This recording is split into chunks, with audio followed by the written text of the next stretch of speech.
Hello, everyone. My name is Emily. Welcome to English Club. I'm so happy you're here today. We have a great conversation for you. Let me introduce my friend Paul. Hi, Paul. Hi, Emily. How are you today? I'm doing okay, thanks. How about you?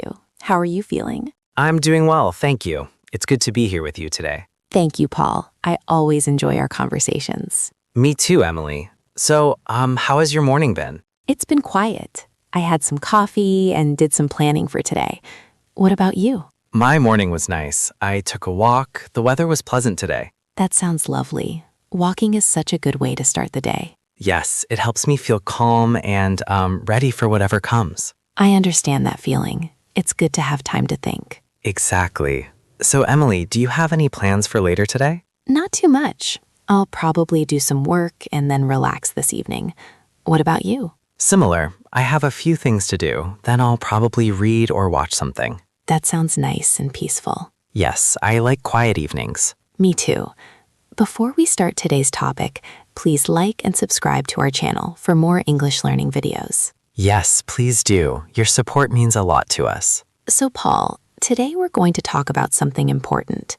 We're going to talk about how to share bad news in a gentle way. Oh, that's a very important topic. This is something many people find difficult. Yes, you're right. Sharing bad news is never easy, but we all have to do it sometimes. That's true. Sometimes we have to tell people things they don't want to hear. Exactly. And it's important to do it in a kind and gentle way. I agree. The way we say something is just as important as what we say. That's very true. So today, we'll learn some phrases that can help make this easier. That will be very helpful. Emily, can you give me an example of bad news? Sure. Bad news could be many things. For example, telling someone that a meeting is canceled, or telling someone that a friend is sick. I see. So bad news can be small things or big things. Yes, exactly.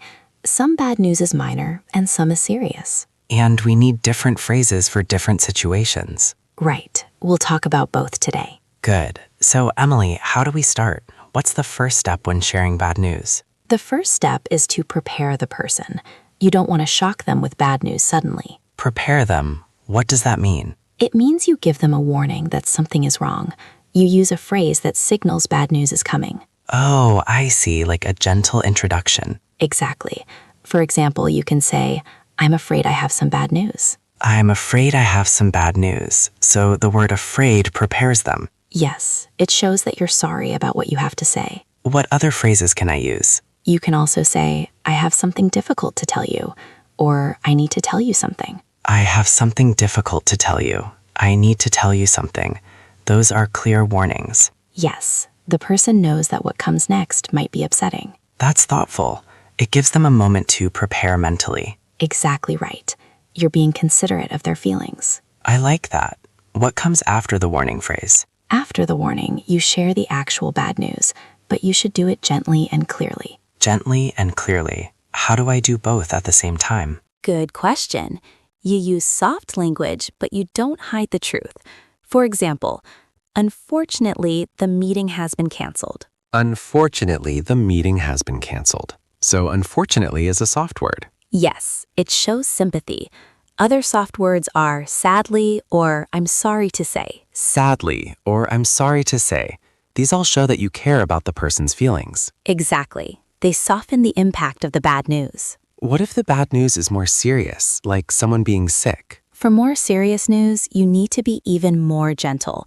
You can say, I'm really sorry to tell you this, but Sarah is in the hospital. I'm really sorry to tell you this, but... So I emphasize the sorry. Yes, the word really shows that you understand this is serious. And then I give the information clearly. Right. Don't use unclear language for serious news.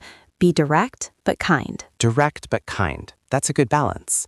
Emily, what if I need to give someone bad news about their work? Work situations can be difficult. You need to be professional, but still kind. Can you give me an example? Sure. Let's say someone didn't get a promotion. You could say, I'm afraid I have some disappointing news. You weren't selected for the promotion this time. I'm afraid I have some disappointing news. So disappointing prepares them for something they won't like. Yes, and notice I said this time. That gives hope for the future. Oh, that's smart. So you soften it a bit. Right. When possible, you can offer some hope or positive aspect. What else can I say in work situations? You can say, "Unfortunately, we have to make some changes," or "I'm sorry, but we can't approve your request." Unfortunately, we have to make some changes. I'm sorry, but we can't approve your request. Both are polite but clear. Exactly. You're not being rude, but you're being honest. Honest but polite. That's important in professional settings. Very important. People appreciate honesty delivered with kindness. I agree. Emily, what about personal bad news, like telling a friend about something sad? Personal situations need extra care. You want to show that you truly care about your friend. How do I show that? You can say, "This is really hard for me to say," or "I wish I didn't have to tell you this." This is really hard for me to say. I wish I didn't have to tell you this. Those show that I'm struggling too. Yes, it shows empathy. It shows that you're sharing their pain. That's very compassionate. What comes next? Then you share the news gently. For example, "I'm so sorry, but your grandmother passed away." I'm so sorry, but your grandmother passed away. That's very direct. Yes, for serious personal news, being direct is actually kinder. Don't make the person guess or wait. I understand. They need to know the truth clearly. Right, but you still use gentle words like "I'm so sorry." What should I do after I share the bad news? After you share the news, offer support. Say, "I'm here for you," or "If you need anything, please let me know." I'm here for you. If you need anything, please let me know. So I offer help. Yes, this shows that they're not alone. You're there to support them. That's very important. People need support during difficult times. Absolutely. You can also ask, "How are you feeling?" Or "Is there anything I can do?" How are you feeling? Is there anything I can do? Those are caring questions. Yes, they show that you care and want to help. Emily, what if the person gets upset or angry when I share bad news? That's a good question. Sometimes people react strongly to bad news. That's normal. How should I respond? Stay calm and understanding. You can say, "I understand you're upset," or "Your feelings are completely valid." I understand you're upset. Your feelings are completely valid. So I acknowledge their emotions. Exactly. Don't tell them not to be upset. Let them feel their feelings. That makes sense. Their reaction is natural. Right. You can say, "Take all the time you need. I'm here when you're ready to talk." Take all the time you need. I'm here when you're ready to talk. That gives them space. Yes. Sometimes people need time to process bad news. I understand. What if someone asks me questions I can't answer? Just be honest. Say, "I don't have all the details yet," or "I'm not sure, but I'll find out for you." I don't have all the details yet. I'm not sure, but I'll find out for you. So honesty is best. Always. Don't make up information. It's okay to say you don't know. That's good advice. Emily, are there any phrases I should avoid when sharing bad news? Yes, good question. Avoid phrases that minimize the person's feelings. Like what? Don't say things like, "It's not that bad," or "You'll get over it," or "At least." It's not that bad. You'll get over it. At least. Why are these bad? They make the person feel like their feelings don't matter. They sound dismissive. Oh, I see. So even if I'm trying to make them feel better, these phrases can hurt. Exactly. Let the person decide how they feel. Don't tell them how to feel. That's an important point. What about the phrase, "everything happens for a reason"? That's another phrase to avoid. Many people find it unhelpful when they're upset. Because it sounds like you're dismissing their pain? Yes, in that moment, they don't want to hear philosophy. They just need support. I understand. So I should focus on being present and supportive. Exactly right. Your presence and care matter more than your words sometimes. That's wise. Emily, what if I have to share bad news in writing, like in an email? Written bad news is tricky. You can't see the person's reaction, so you need to be extra careful. What should I do? Start with a gentle opening. Say, "I hope you're doing well." Then say, "I'm writing with some unfortunate news." I hope you're doing well. I'm writing with some unfortunate news. So I ease into it. Yes. Then share the news clearly. Don't make them read through a long email to find out what happened. Get to the point, but gently. Right. Then end with support. Say, "Please don't hesitate to reach out if you have questions." Please don't hesitate to reach out if you have questions. That keeps communication open. Exactly. You can also say, "I'm available to discuss this further if needed." I'm available to discuss this further if needed.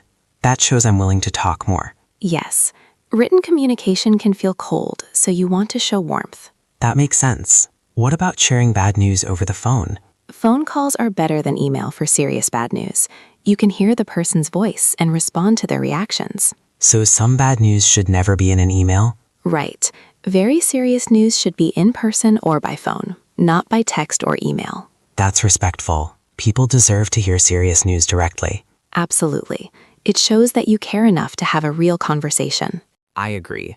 Emily, let's practice some phrases. Can we do some examples? Sure, good idea. Let's say you need to tell me that a project deadline has changed. What would you say? Okay. Emily, I have some news about the project. Unfortunately, we need to move the deadline up by 1 week. That's good. You warned me first, then gave me the news clearly. Thank you. Now you try. Tell me that a training session is canceled. Okay. Paul, I'm afraid I have some bad news. The training session next week has been canceled. I'm really sorry about the inconvenience. That's excellent. You were clear and you apologized for the inconvenience. Thank you. These phrases are becoming more natural. Yes, practice really helps. Let's try something more personal. Tell me that a mutual friend can't come to dinner. All right. Paul, I need to tell you something. Sarah just called, and unfortunately, she can't make it to dinner tonight. She's not feeling well. Good. You prepared me and explained the reason clearly. Yes, the reason helps people understand. It's not just bad news, there's a cause. That's true. Now let me try something. Emily, this is difficult to say, but I heard that the restaurant we wanted to try has closed down. Oh no. Well, you said that very gently. You used, "this is difficult to say." Yes, I wanted to show that I was disappointed too. That came through. Good job. Paul, do you feel more confident about sharing bad news now? Yes, I do. These phrases make it easier. I feel like I have tools to use. That's wonderful. Remember, it's never easy to share bad news, but these phrases help you do it with kindness. Right. Being prepared with the right words helps a lot. It does. And remember, it's okay to show emotion too. You don't have to be completely neutral. So I can show that I care? Absolutely. In fact, showing care makes the person feel supported. That's comforting to know. I don't have to hide my feelings. No, being genuine is important. People can tell when you truly care. I agree. Authenticity matters. Very much. Well, Paul, this has been an important conversation today. Yes, it has. Thank you for helping me understand how to handle these difficult situations. You're welcome. I hope our listeners feel more confident now too. I'm sure they do. This is information everyone needs. Absolutely. We all have to share bad news at some point in our lives. And now we have some gentle ways to do it. Exactly. So everyone listening, we have a question for you. Have you ever had to share difficult news with someone? How did you do it? Please leave a comment and share your experience. Yes, we would love to hear your stories. What phrases did you use? And remember, please like and subscribe to English Club for more English learning videos. Thank you for listening. Thank you, everyone. We hope this lesson helps you in difficult moments. Goodbye and take care. Goodbye, everyone.